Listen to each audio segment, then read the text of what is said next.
पुलिसन के चौकी दिहली दरोगन के थाना। पुलिसन के चौकी दिहली दरोगन के थाना।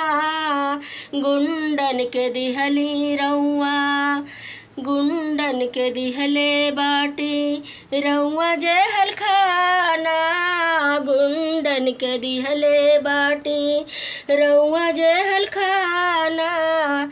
अरे गरीबवन के मिलत ना बा, अरे गरीबवन के मिलत ना बा कौनो रोजगार हो। गरीबों पे दया करी सीएम सरकार हो। गरीबों पे दया करी पीएम सरकार हो। गरीबों पे दया करी पीएम सरकार हो। गरीबों पे दया करी।